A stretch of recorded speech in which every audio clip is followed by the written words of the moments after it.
जय श्री हरि विष्णु। नमस्कार, आपका स्वागत है। अनादिनिधनो देव शंख चक्र गदाधर अक्षय पुंडरिकाक्ष प्रेत मुक्ति प्रदो भव। अर्थात हे देव आप अनादि अजर और अमर है। हे देव आप शंख चक्र एवं गदा से सुशोभित श्री हरि विष्णु है। आप कभी न नष्ट होने वाले परमात्मा है। हे पुंडरिकाक्ष आप इस प्रेत को मोक्ष प्रदान करने की कृपा करें। महर्षि श्री वेदव्यास जी द्वारा रचित श्री गरुड़ महापुराण के दिव्य ज्ञान से आज हम यह जानने का प्रयास करेंगे कि मृत शरीर अथवा शव को श्मशान तक कैसे पहुंचना चाहिए और संतान का तथा मृत व्यक्ति के परिजनों का क्या कर्तव्य एवं दायित्व होना चाहिए। जब गरुड़ देव ने श्री हरि विष्णु से पूछा कि हे भगवान, सांसारिक व्यक्ति की मृत्यु होने के उपरांत क्या क्या प्रक्रियाएं होती है और इसमें मृत व्यक्ति के परिजनों एवं बंधु बांधवों के कौन कौन से कर्तव्य होते हैं, तो भगवान श्री हरि विष्णु ने गरुड़ देव को मरणोपरांत ज्ञान देते हुए बताया कि हे गरुड़ देव, जब प्राणी की मृत्यु हो जाती है तो एक तरफ शरीर होता है तथा दूसरी तरफ उसकी जीवात्मा होती है, आत्मा जो इधर उधर मंडराती रहती है। भगवान द्वारा इस आत्मा को अति सूक्ष्म शरीर प्रदान किया जाता है जिसे अति वाहक शरीर कहते हैं, परंतु अति वाहक शरीर बलहीन होता है, उसमें कोई सामर्थ्य नहीं होता है। आत्मा अपने मृत शरीर के अंदर दोबारा से प्रवेश करने की बहुत कोशिश करती रहती है, लेकिन यमदूतों के पास में बंधे होने के कारण वह मृत शरीर के अंदर प्रवेश नहीं कर पाती है और मृत देह पर लिपट जाती है। फिर हाय हाय करते हुए रोती बिलखती रहती है। वह अपने परिवार के लोगों को देखती हैं जो उसके मृत शरीर के प्रति अत्यंत दुख और संताप करते रहते हैं और अत्यधिक क्रंदन करते हुए रोते बिलखते रहते हैं। आत्मा अपने परिजनों को समझाने का बहुत प्रयास करती है और उन्हें शांत करने की कोशिश भी करती रहती है, लेकिन आत्मा अदृश्य होने के कारण कोई भी उसे देख नहीं पाता और अति सूक्ष्म होने के कारण कोई उसे महसूस भी नहीं कर पाता है। उसकी अनुभूति किसी को भी नहीं हो पाती है। फिर वहां अपने घर को, अपने बंधु बांधवों को देखती है, अपनी संतानों को देखती है तथा अपनी प्रिय वस्तुओं देखती है। अपने प्रियजनों का दुख से शोक करना उस आत्मा को अत्यधिक दुखी करता है। उसका आत्मा का भी हर एक क्षण अत्यधिक दुखदायी होता है। जब वह किसी को शांत नहीं कर पाती है और सामर्थ्यहीन हो जाती है, तब वह यमदूतों के चरणों में गिर जाती है और रोते बिलखते हुए गिड़गिड़ाती रहती है। यमदूत उसको डांटते हैं और उसका मार्गदर्शन करते हुए उसको समझाते हैं कि उसके शरीर की अब मृत्यु हो चुकी है, अब वह सांसारिक बंधनों से मुक्त हो चुकी है और आगे यमलोक के मार्ग पर चलेगी। तब आत्मा यमदूतों की बातों को समझ जाती है और अपने मकान, धन संपत्ति, बंधु बांधवों, अपनी संतानों और पत्नी के प्रति मोह भंग कर लेती है। इसके उपरांत यमदूतों के निर्देशानुसार आचरण करने के लिए तैयार हो जाती है। वह अपने आप को अत्यधिक हल्का महसूस करती है, एक आजाद पंछी की तरह। वह आत्मा जिधर चाहे उधर उड़ सकती है। लेकिन आगे बढ़ने से पहले अगर आप हमारे चैनल पर नए तो कृपया इसे सब्सक्राइब, ताकि हम आप तक सरे 18 ही पुराणों की जानकारी लेकर आए। अपने सभी प्रियजनों के प्रति मोहभंग होने के कारण अपने आप ही आसक्ति छोड़ देती है। तो यह थी सांसारिक व्यक्ति की मृत्यु होने पर आत्मा की स्थिति। हम जानते हैं कि भगवान श्री हरि विष्णु गरुड़ देव को मृत शरीर के प्रति संतानों के कर्तव्य को समझाते हुए कहते हैं कि हे गरुड़ देव, जब सांसारिक व्यक्ति की मृत्यु हो जाती है और उसका शरीर निर्जीव हो जाता है तो उसके पुत्र अथवा पौत्र आदि परिजनों को द्वारा शव को शुद्ध जल तथा गंगा जल से स्नान कराकर नए वस्त्रों से आच्छादित करें। उसके शरीर पर चंदन आदि सुगंधित पदार्थों का अनुलेप भी करें। मृतक के मुंह में गंगा जल डालें, शहद डालें, तुलसी के पत्ते डालें और हो सके तो शरीर के 9 द्वारों में स्वर्ण डालें। उसके बाद जहां शव को रखा जाना है वहां गाय के गोबर से लेपन करें। फिर कुशा का बिछौना लगाकर उसमें तेल डालें।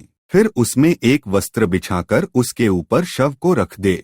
शव को रखते समय यह ध्यान रखना चाहिए कि उसका सिर सिर्फ उत्तर दिशा की तरफ हो और उसके पैर दक्षिण दिशा की ओर हो। इस स्थान पर एक दीपक भी प्रकाशित करना चाहिए। फिर मरण स्थान पर संतान द्वारा शव नामक पहले पिंड का दान करना चाहिए, जिससे कि भूमि देवता की तुष्टि होती है। उसके बाद जब मृत शरीर को शव शैया पर रखकर फूल मालाओं से सजाकर बाहर निकालना चाहिए, तो पांथ नामक दूसरे पिंड का दान घर के मुख्य द्वार पर करना चाहिए। इस पिंडदान से वास्तु देवता की दृष्टि होती है। शव को नाती, पोतों, पुत्रों, भाइयों और अन्य बंधु बांधवों परिजनों द्वारा कंधा दिया जाना चाहिए। इससे मृत व्यक्ति की आत्मा को शांति मिलती है और अपनों के साथ उसकी यह अंतिम यात्रा होती है। शव यात्रा में आगे बढ़ते हुए गांव के चौराहे पर खेचर नामक तीसरे पिंड का दान करना चाहिए। इस पिंड के दान से भूतादिक गगनचारी देवतागण प्रसन्न होते हैं। जब शव यात्रा शमशान भूमि तक पहुंचती है, तब शव को धीरे से नीचे उतारते और जमीन पर रखते हैं। उसका सिर दक्षिण दिशा में करके भूमि पर विश्राम दिया जाता है। विश्राम भूमि में एक भूत संज्ञत नामक चौथे पिंड का दान किया जाता है। इस पिंडदान से 10 दिशाओं को संतुष्टि प्राप्त होती है। शमशान भूमि पर सभी कर्म अब दक्षिणाभिमुख होकर करना चाहिए। शमशान भूमि पर शवदाह करने के लिए शास्त्र सम्मत विधि के अनुसार एक वेदी या चिता का निर्माण करना चाहिए। चिता को योग्य बनाने के लिए संग्रहित लकड़ियां वेदी के अनुसार रखनी चाहिए। प्रेत वस्त्र अर्थात कफन को 2 भागों में फाड़कर उसके आधे भाग से उस शव को ढक देना चाहिए और दूसरे भाग को श्मशान में निवास करने वाले प्राणी के लिए भूमि पर ही छोड़ देना चाहिए। उसके बाद उपयुक्त विधि के अनुसार मृतक के हाथ से पिंडदान करते हैं। उसके बाद शव के संपूर्ण शरीर में घी का लेप करना चाहिए। शवदाह की क्रिया के लिए पुत्र आदि परिजनों को तृणकाष्ठ अर्थात लकड़ी, तिल और घी का संकलन स्वयं ही करना चाहिए। तत्पश्चात स्वच्छ भूमि पर बनी हुई वेदी को भली भांति लेपन के द्वारा शुद्ध करना चाहिए। उसमें लकड़ियां रखकर उसके ऊपर शव को रखना चाहिए। शव का सिर दक्षिण की तरफ होना चाहिए। उसके बाद साधक नाम के 5वें पिंड का दान दिया जाता है। इससे शव में आहुति अर्थात अग्निदाह की योग्यता आ जाती है। फिर पुष्प, अक्षत आदि से क्रव्याद नाम वाले अग्निदेव की विधिवत पूजा अर्चना की जाती है।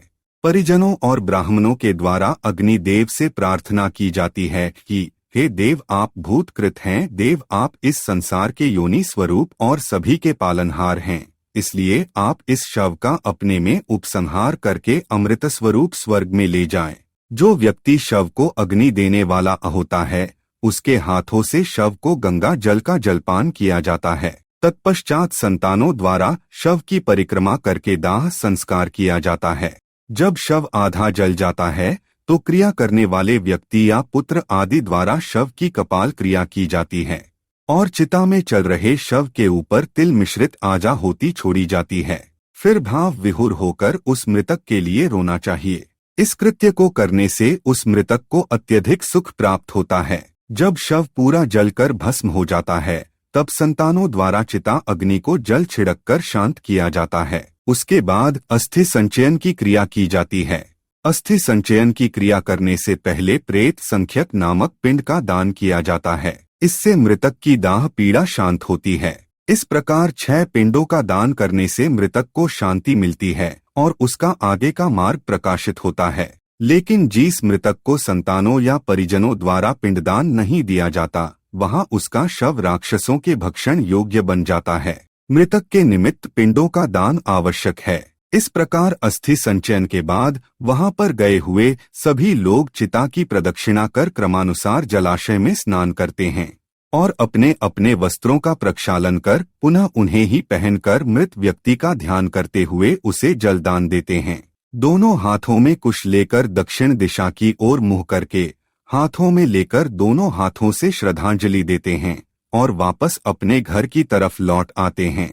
घर में प्रवेश करने से पहले घर के द्वार पर रखी हुई नीम की पत्तियों को चबाकर आचमन करते हैं या गौमूत्र तथा गंगा जल को अपने ऊपर छिड़ककर आचमन किया जाता है। तदंतर अग्नि, जल, गोबर, श्वेत, सरसों, दूर्वा, प्रवाल, विषभ तथा अन्य मांगलिक वस्तुओं का हाथ से स्पर्श करके पैर से पत्थर का भी स्पर्श करते हैं। धीरे धीरे घर में प्रवेश करते हैं। इस प्रकार पृथ्वी, जल, अग्नि, आकाश और वायु तत्व, इन 5 तत्वों से बना हुआ यह शरीर पुनः अपने किए हुए कर्मों के अनुसार इन्हीं 5 तत्वों में जाकर विलीन हो जाता है। तो यह थी सांसारिक व्यक्ति की मृत्यु होने के उपरांत होने वाली विभिन्न क्रियाओं और मृत व्यक्ति के परिजनों के कर्तव्यों के बारे में एक छोटी सी जानकारी। आपको कैसे लगी हमें जरूर बताएं और कमेंट में जय श्री कृष्णा अवश्य लिखें।